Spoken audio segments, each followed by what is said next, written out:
the plasma cannons targeting laser painted Marcus Chen's forehead as he knelt in the rain-soaked alley, shielding the injured kitten with his body. The Zephyrian patrol drone hovered 3 meters away, its mechanical voice cutting through the storm. Human subject identified.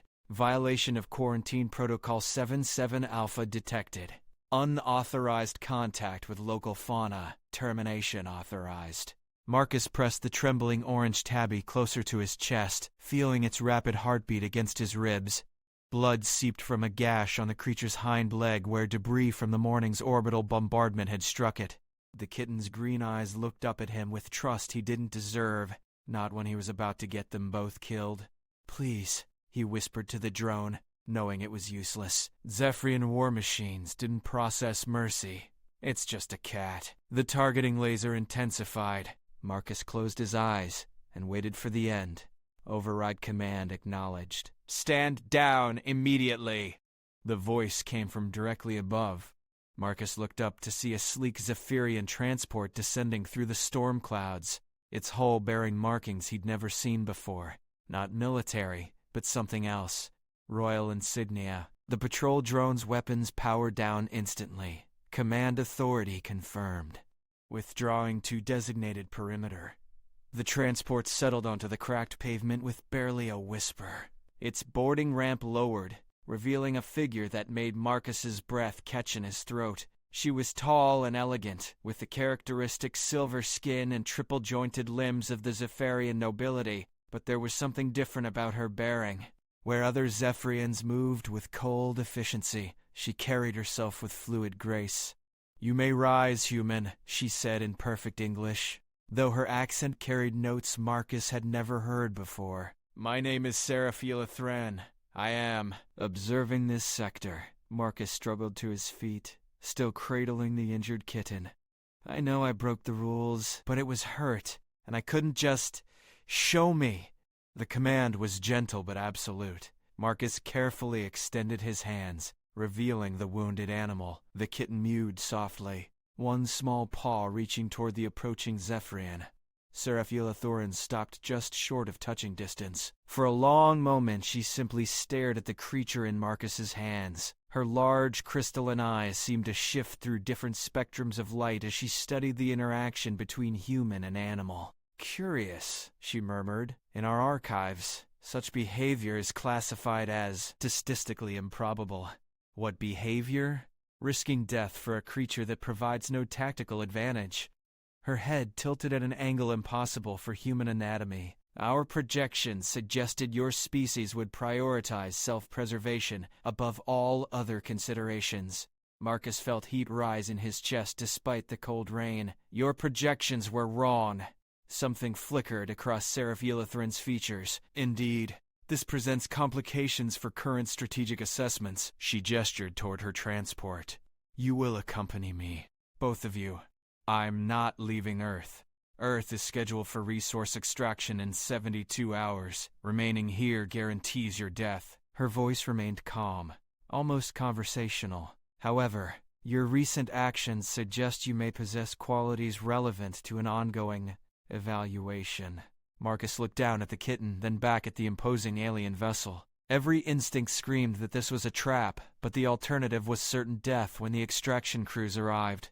At least this way, maybe he could ensure the kitten survived. What kind of evaluation? The kind that determines whether your species deserves a different fate than originally planned? Seraph Yila'thren's eyes fixed on his. "The Empire's queen has taken a personal interest in understanding human behavior. Your actions today have earned you an audience." The words hit Marcus like a physical blow. The Queen. Every human in the conquered territories knew that name, spoken in whispers and terror. She had overseen the systematic destruction of 17 star systems. Worlds burned at her command. "I'm just a maintenance worker from Detroit," he said. "I fixed air recyclers and plumbing. What could the Queen possibly want with me?" "That," Seraph Yila'thren replied, "remains to be seen." She turned toward her ship, pausing only when Marcus failed to follow. "You have 30 seconds to decide. After that, I return to my vessel and continue my observation duties. The patrol drones will resume their protocols." Marcus looked around the ruined cityscape that had been his home. Twisted metal and shattered concrete stretched as far as he could see. The few other human survivors were either dead or hiding in bunkers that wouldn't protect them from what was coming. The kitten mewed again, pressing its head against his palm. Marcus took a step toward the transport. "I need medical supplies for the cat." "That can be arranged." He walked up the boarding ramp, each step feeling like a betrayal of his entire species. Behind him, the patrol drone resumed its patrol pattern, scanning the empty streets for signs of life to eliminate. The transport's interior was unlike anything Marcus had ever seen. The walls seemed to pulse with their own light, and the air carried a subtle harmonic vibration that made his teeth ache. Seraph Yila'thren gestured to a medical alcove where a complex array of instruments hung suspended in crystalline matrices. "Place the creature there," she instructed. Marcus set the kitten down on a soft, warm surface that immediately began glowing beneath the small body. Tendrils of light swept over the animal, and the gash on its legs sealed itself within seconds. Seraph Yila'thren watched the healing process with intense focus, her head tilting at various angles as data streams flowed across her retinal displays. When the procedure finished, the kitten stretched and began purring, a sound that seemed to resonate strangely in the alien environment. "Remarkable," she said softly. "Even under severe stress, you prioritized another creature's welfare over your own survival. This behavior contradicts every strategic model in our databases." The transport shuddered as it lifted off, carrying Marcus away from the only world he'd ever known. Through the viewing portal, Earth shrank rapidly beneath them, its scarred surface disappearing into the void. "Where are we going?" he asked. "To the Throne Fleet," Seraph Yila'thren replied. "The Queen wishes to understand what makes humans choose compassion over logic." Marcus felt the weight of her words settle over him like a shroud. Somehow, saving one small cat had put him on a collision course with the most powerful being in the known galaxy. He reached down and stroked the kitten's fur, drawing comfort from its warmth. Whatever came next, he wouldn't face it alone. The journey to the Throne Fleet took 18 hours through hyperspace corridors that bent reality around them. Marcus spent most of that time in a transparent holding cell that felt more like a luxury apartment than a prison. The kitten, now completely healed, had made itself comfortable on a cushion that seemed to adjust its temperature and firmness automatically. Seraph Yila'thren visited twice to observe their interaction, taking detailed recordings each time. She never explained what she was looking for, but Marcus noticed how her attention focused on the smallest gestures, how he shared his food with the cat, how he spoke to it in soft tones, how he instinctively protected it during moments of turbulence. "In our culture," she said during her second visit, "efficiency determines survival. Resources are allocated based on productivity indices and strategic value. What you're doing," she paused, searching for words, "it serves no logical purpose." "Not everything worth doing makes sense on a spreadsheet," Marcus replied, watching the kitten bat at a beam of light. "Sometimes you help because it's the right thing to do." Define right. The question hung in the air between them. Marcus realized he was being tested, though he couldn't guess what answers might save or damn him. "Right means recognizing that suffering matters, even when it's not your own," he said finally. "It means choosing to be better than your worst impulses, even when no one's watching." Seraph Yila'thren made no comment, but her crystalline eyes recorded everything. When they finally dropped out of hyperspace, Marcus pressed his face against the viewport and forgot how to breathe. The Throne Fleet stretched across the star system like a metallic constellation, thousands of ships in perfect formation, their hulls gleaming with power that could crack moons. At the center, dwarfing everything around it, hung a construct that defied comprehension. The Royal Citadel wasn't just a ship. It was a mobile world, its surface covered in spiraling cities and crystalline spires that reached toward the void like frozen lightning. Energy cascaded along its hull in patterns that hurt to look at directly, and at its heart a sphere of pure light pulsed with the rhythm of some cosmic heartbeat. "Home," Seraph Yila'thren said simply. They docked at a receiving bay larger than most human cities. Marcus was escorted through corridors that seemed to reshape themselves as they walked, the architecture flowing like liquid metal around them. Zephyrian guards flanked their path, not the crude drones from Earth, but elite warriors whose very presence radiated lethal competence. The audience chamber defied geometry. Its walls curved upward into infinity, and platforms of crystallized starlight hung suspended in gravitational fields that should have been impossible. At the chamber's center, raised on a dais that commanded the entire space, sat the Void Throne. Queen Vashti'ara was not what Marcus had expected. She was smaller than Seraph Yila'thren, her silver skin marked with intricate patterns that shifted like living tattoos. Her crown was a construct of pure energy that bent light around itself, creating a halo effect that made it difficult to look directly at her face. But it was her eyes that made Marcus's heart stop, ancient beyond measure, holding depths that seemed to contain dying stars. "Approach," she commanded, her voice carrying harmonics that resonated in his bones. Marcus walked forward, the kitten secure in his arms. Each step echoed through the vast chamber, and he felt the weight of countless unseen observers watching from the shadows between dimensions. He stopped at the base of the dais and looked up at the being who had conquered half the galaxy. "You are Marcus Chen of Earth," Queen Vashti'ara stated. "Maintenance specialist. No significant achievements. No military training. No political influence. Genetically average by your species standards. Yes, Your Majesty. Yet you risked everything to save a creature that provides no benefit to your survival." Marcus lifted the kitten slightly. "She was hurt. That is not an answer. That is a statement of obvious fact." The Queen's eyes narrowed. "I want to understand the mechanism behind your choice. What chemical process, what evolutionary pressure, what logical framework drove you to act in direct opposition to your self-interest?" Marcus felt the trap closing around him. This wasn't about mercy or compassion. This was about finding a weakness in human nature that could be exploited or eliminated. "I don't know," he said honestly. "It felt right. Feelings are not quantifiable. They cannot be weaponized or strategic assets. Maybe that's why you don't understand us." Silence fell like a physical weight.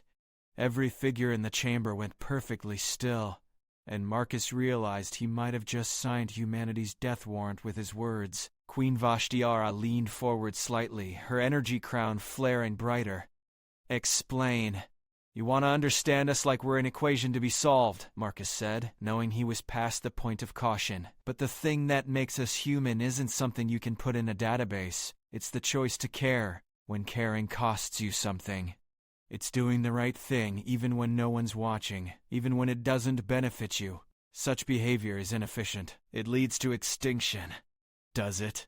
Marcus gestured to the vast chamber around them. "You've conquered everything through efficiency and logic, but you're still trying to understand one maintenance worker who saved a cat. Maybe efficiency isn't the only path to strength." Queen Vashti'ara stood, her full height commanding absolute attention. When she spoke, her voice carried the weight of collapsing stars. "Your species faces extinction. Your world burns. Your civilization crumbles. Yet you defend irrational compassion as strength." She descended the dais, each step causing reality to shimmer around her. "Tell me, Marcus Chen, is your compassion strong enough to save your people?"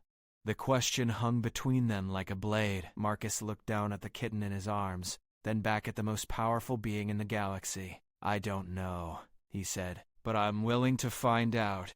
Queen Vashti'ara stopped directly in front of him, close enough that he could see galaxies spiraling in the depths of her ancient eyes. "Very well," she whispered. "Let us see what human compassion is truly worth." The Queen's hand moved faster than thought, touching Marcus's forehead with one crystalline finger. Pain exploded through his skull as alien consciousness invaded his mind, sifting through memories and emotions with surgical precision. He saw his childhood through her perception. The stray dogs he'd fed with his lunch money, the elderly neighbor he'd helped with groceries, the countless small kindnesses that had defined his ordinary life. But the Queen went deeper, probing the moment he'd chosen to save the kitten. She dissected his decision-making process, analyzing the chemical reactions in his brain, the neural pathways that had overruled self-preservation in favor of protecting something weaker than himself. When she withdrew, Marcus collapsed to his knees, blood trickling from his nose. The kitten mewed in distress, pressing against his chest. "Fascinating," Queen Vashti'ara murmured. "Your compassion isn't learned behavior or social conditioning. It's hardwired into your neural architecture at a level that transcends conscious control. She turned to address the unseen observers in the shadows. Seraph Yila'thren was correct. This changes our strategic assessment. Seraph Yila'thren stepped forward from alcove Marcus hadn't noticed before. Your Majesty, the implications are significant. If this trait exists across their population, it does. The Queen's voice carried certainty that brooked no argument. I've analyzed 17 different probability matrices based on this subject's neural patterns. Human compassion is not an aberration. It is a species-wide characteristic that has somehow survived natural selection. Marcus struggled to his feet, still reeling from the mental invasion. What does that mean for Earth? Queen Vashti'ara regarded him with something that might have been respect. It means, Marcus Chen, that your species presents a unique strategic opportunity. She gestured, and holographic displays materialized around them, showing star charts and tactical assessments. The Zephyrian Empire has conquered through superior technology and ruthless efficiency. We have eliminated 17 civilizations and absorbed their resources. The displays shifted, showing worlds reduced to mining operations and processing centers. But conquest requires constant vigilance. Subjugated populations require oversight. Resources must be allocated to prevent rebellion. Her eyes fixed on Marcus. What if there was an alternative? I don't understand. Your species possesses something we have never encountered. The ability to choose cooperation over competition even when it costs you personally. This trait makes you unsuitable for traditional subjugation, but potentially valuable as partners. The word hung in the air like an impossible promise. Seraph Yila'thren activated additional displays. Preliminary modeling suggests that human integration, rather than elimination, could provide significant advantages. Your capacity for empathy might solve several long-term stability issues in our conquered territories. Marcus felt hope and terror warring in his chest. What kind of partnership? Queen Vashti'ara smiled, and the expression was both beautiful and terrifying. The kind where your people help us learn to be more than conquerors. In exchange, Earth is spared, and humanity takes its place among the stars as equals rather than slaves. And if we refuse, then the extraction schedules proceed as planned, and your species joins the 17 others in extinction. The Queen's voice carried no malice, only fact. But I believe you will choose differently. Marcus looked down at the kitten, then back at the alien ruler who held his species' fate in her hands. I can't speak for all humanity. No, Queen Vashti'ara agreed. But you can speak for the human capacity for compassion. Tell me, Marcus Chen, if we offered your people a chance to help heal the damage we've caused, to bring mercy to worlds that have known only conquest, would they take it? The answer came without hesitation. Yes. Even knowing some would die in the attempt, especially then. Queen Vashti'ara nodded slowly. Then we have much to discuss. She gestured, and Marcus found himself standing in a smaller chamber adjacent to the throne room.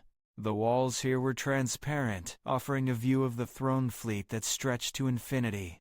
The kitten had fallen asleep in his arms, purring softly. Your demonstration of compassion toward this creature was observed by our deep space reconnaissance networks, the Queen explained. It was flagged as an anomaly requiring investigation. We expected to find a statistical outlier, not a representative example of your species. You've been watching us? We watch everyone before conquest. Standard protocol. She moved to stand beside him at the viewport. But your behavioral patterns didn't match any known survival strategies. Instead of fleeing or fighting when confronted by superior force, you chose to protect something weaker than yourself. Marcus watched the massive ships moving in their perfect formations, each one capable of destroying cities. Is that really so strange? To us, yes. Zephyrian evolution favored efficiency and strength. We eliminated weakness from our genetics centuries ago. Her voice carried an odd note of something Marcus couldn't identify. But in doing so, we may have eliminated something vital. What do you mean? Queen Vashti'ara turned to face him fully. Tell me about the kitten, Marcus. Not the rescue after. How do you feel when you care for it? Marcus looked down at the sleeping animal, choosing his words carefully. Complete, I guess. Like I'm doing what I was meant to do. He paused. It doesn't make logical sense. She can't pay me back or help me survive. But making sure she's safe and happy, it feels important in a way I can't explain. And if caring for her required sacrifice, I'd sacrifice even your life, even my life. Queen Vashti'ara was quiet for a long moment. We have ruled through fear for 3,000 years, she said finally. Our empire spans galaxies. Our technology can reshape reality. Our armies are invincible. But we have never created anything lasting. Every world we conquer must be watched and controlled because we rule through strength alone. She gestured to the fleet around them. This represents the pinnacle of our achievement. Millions of ships, billions of soldiers, technology that borders on godhood. But it's hollow, Marcus. We possess everything and own nothing. I still don't understand what you want from us. We want to learn what you showed me today. The ability to choose care over conquest, protection over power. Her crystalline eyes met his. We want to discover if there's another way to build something that lasts. The implications hit Marcus like a physical blow. You're talking about changing your entire civilization. I'm talking about evolving beyond conquest. Your species may hold the key to our survival as something more than efficient killers. Marcus felt the weight of responsibility settle on his shoulders like a mountain. What happens if this doesn't work? What if humans and Zephyrians can't learn to cooperate? Then your demonstration today will be remembered as the moment one maintenance worker changed the course of galactic history. Queen Vashti'ara's smile was sad and ancient. Or the moment two species discovered they were incompatible and chose mutual destruction over half measures. The kitten stirred in Marcus's arms, opening one green eye to look up at him. In that moment, he understood that saving one small life had somehow become the catalyst for saving everything. When do we start? He asked. Queen Vashti'ara activated a communication array that materialized from the floor. Now.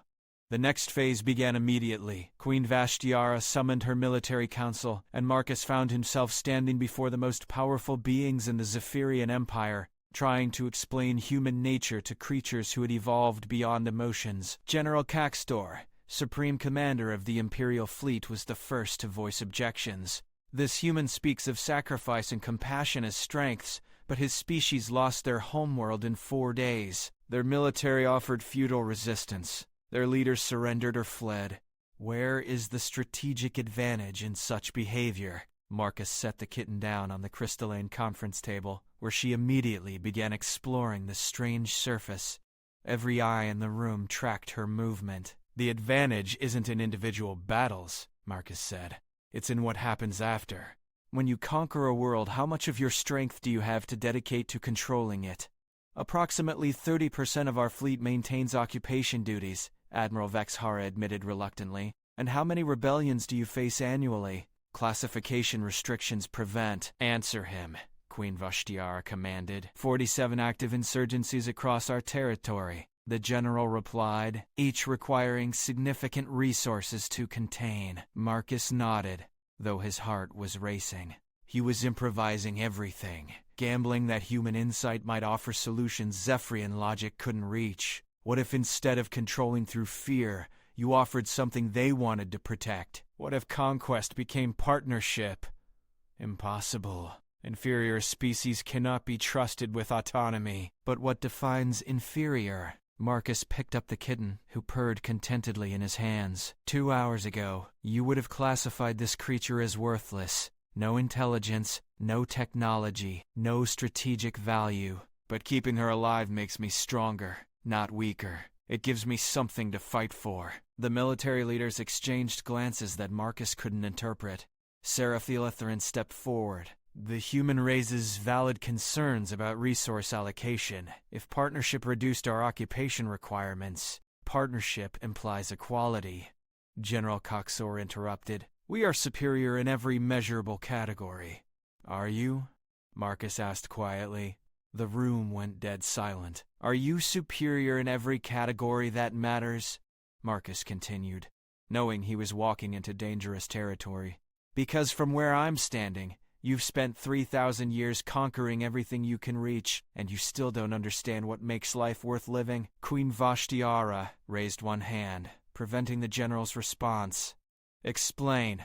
Look around this room, Marcus said. Perfect beings with perfect technology and perfect formations. But when was the last time any of you felt joy? When did you last create something beautiful just because it made you happy? When did you choose to help someone who couldn't help you back? Such behaviors serve no evolutionary purpose, Admiral Vashti'ara stated. Don't they? Marcus gestured to the kitten. This little cat can't fight your battles, or build your ships, or solve your problems, but she trusts me to care for her. And that trust makes me want to be worthy of it. It makes me stronger because now I'm fighting for something beyond myself. He looked around the table at faces that could have been carved from starlight. Your empire is dying, isn't it? Not from external threats, but from internal emptiness. You rule through fear because you don't know any other way. But fear only lasts as long as you're the strongest thing in the room. Someday you'll meet something stronger, or your own people will decide the price of obedience is too high. These are dangerous speculations, General Caxthor warned. They're not speculations, Queen Vashti'ara said quietly. They're accurate assessments of our long-term strategic position. She activated new displays showing population statistics, resource allocation charts, and psychological profiles. Birth rates across our core worlds have been declining for 6 centuries. Our citizens pursue efficiency over reproduction because they see no purpose in creating new life.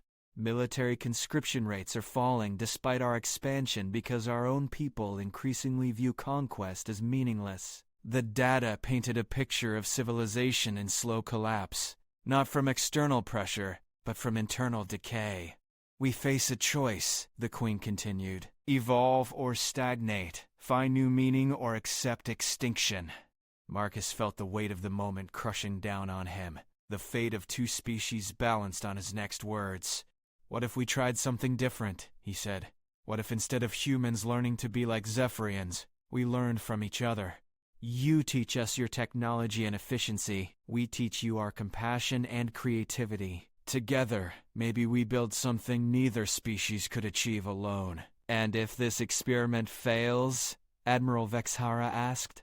Marcus looked down at the kitten, then back at the assembled leaders of the most powerful empire in the galaxy. Then, at least we fail trying to be better than we were before. Queen Vashti'ara stood, her energy crown flaring as she made her decision. We will implement a trial protocol. Earth will be spared extraction.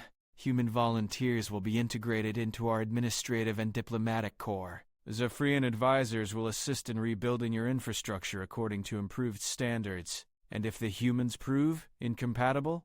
General Caxthor pressed. The Queen's smile was sharp enough to cut space itself. Then we will have learned something valuable about the limits of compassion. 3 months later, Marcus stood on the observation deck of the ZES Harmony, the first joint human Zephyrian vessel ever constructed. The bridge crew was split evenly between species, with humans handling interpersonal coordination while Zephyrians managed technical systems. The ship was heading to Kepler 442b, a former Zephyrian colony world where the local population had been in rebellion for 40 years. It would be their first real test of the partnership protocol. Captain Seraph Chen, no relation, despite the shared surname, was reviewing final approach vectors with her Zephyrian co-captain, Thexmore. The two had initially clashed over everything from meal schedules to tactical doctrine, but 3 months of forced cooperation had taught them to work with their differences rather than against them. Incoming transmission from Kepler 442b, Communications Officer Torres announced. They're confused about why we're not shooting at them. Marcus adjusted his diplomatic advisor badge and prepared for what promised to be the most important conversation of his life. In his quarters, the kitten, now named Hope at the Queen's suggestion, was napping on a cushion that had been specially designed by Zephyrian engineers to perfectly regulate her body temperature. Put them through, Captain Chen ordered. The view screen flickered, revealing a haggard group of resistance fighters huddled in what looked like a bombed-out bunker. Their leader, a blue-skinned humanoid with distinctive cranial ridges, stared at the mixed crew with obvious suspicion. "I am Carthen Voss of the Free Kepler Republic," he said. "State your intentions." Captain Chen stepped forward. "I'm Captain Seraph Chen of the ZES Harmony. We're here on behalf of a joint human-Zephyrian diplomatic mission. We'd like to talk." "Talk?" Carthen's expression shifted between confusion and hope. "Zephyrians don't talk. They conquer or they destroy. We're trying something new," Marcus said, joining the captain on screen. "What if there was another way? Another way? To what? Another way to live? To build. To be part of something larger than ourselves, without losing what makes us who we are." Carthen was quiet for a long moment, studying the mixed crew behind them.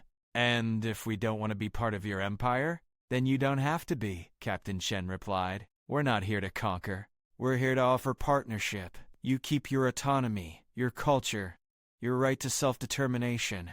In exchange, you get access to Zephyrian technology and human diplomatic support." "What's the catch?"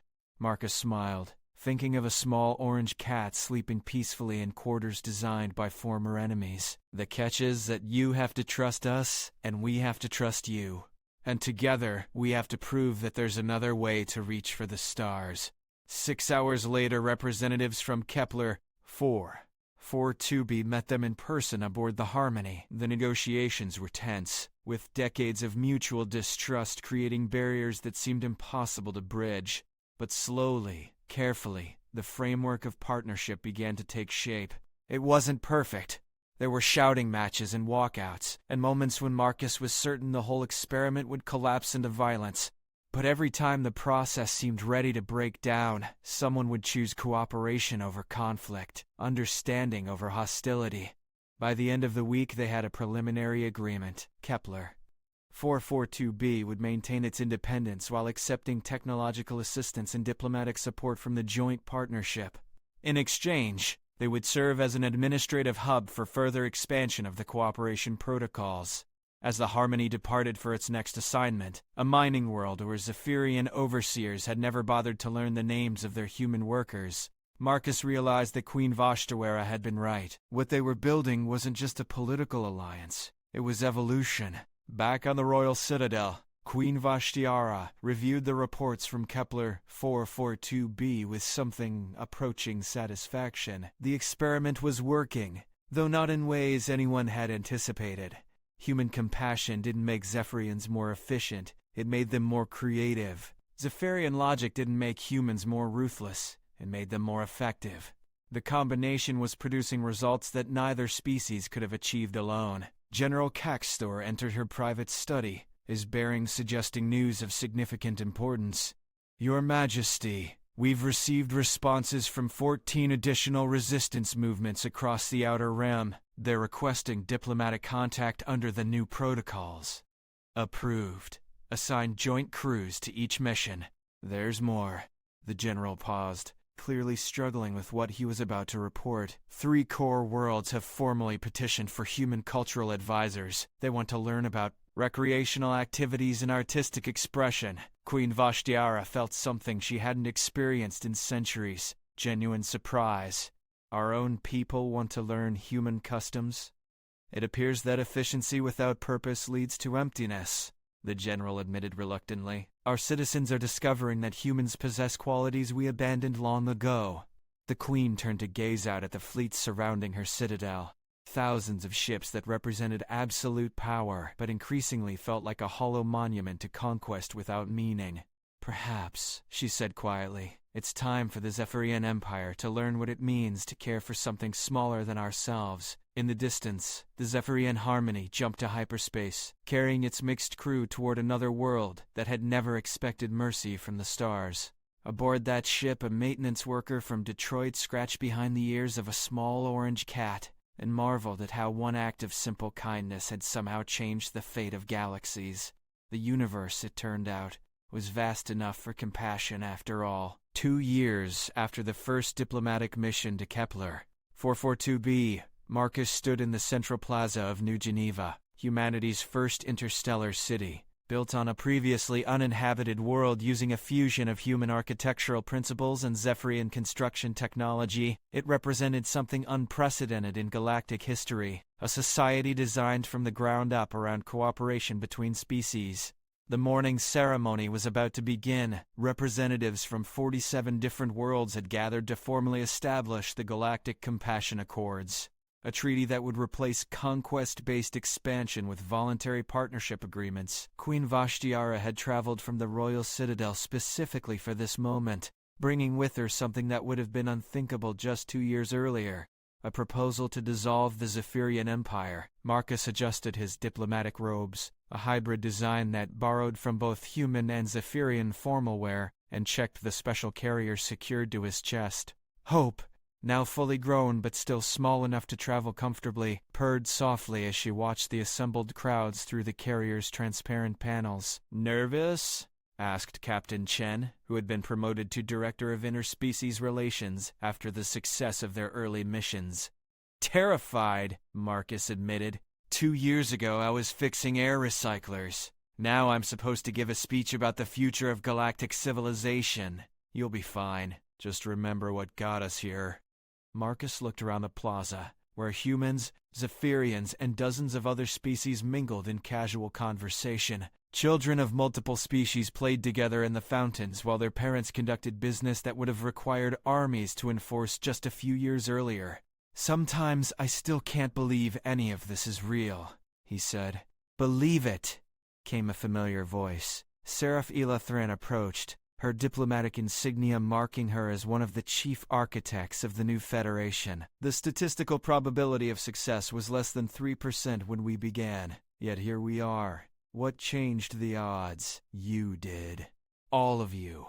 She gestured to encompass the entire gathering. Every human who chose cooperation over revenge. Every Zephyrian who chose understanding over efficiency. Every representative from conquered worlds who chose to trust former enemies. A soft chime indicated that the ceremony was ready to begin. Marcus made his way to the speaking platform, acutely aware that his words would be transmitted to every world in what had once been the Zephyrian Empire.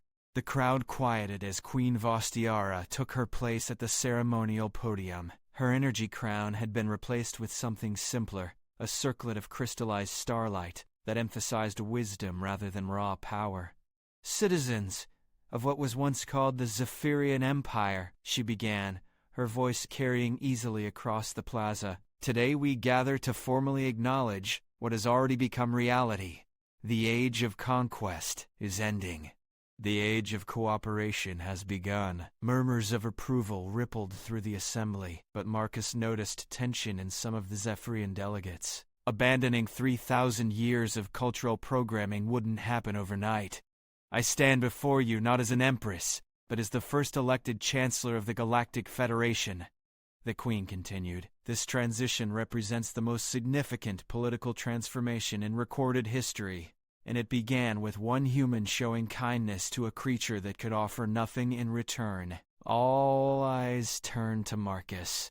He felt hope shift in her carrier, pressing her paws against the transparent panel as if sensing the gravity of the moment. "Marcus Chen," Queen Vashti'ara said, "would you share with us what you've learned about the power of compassion?"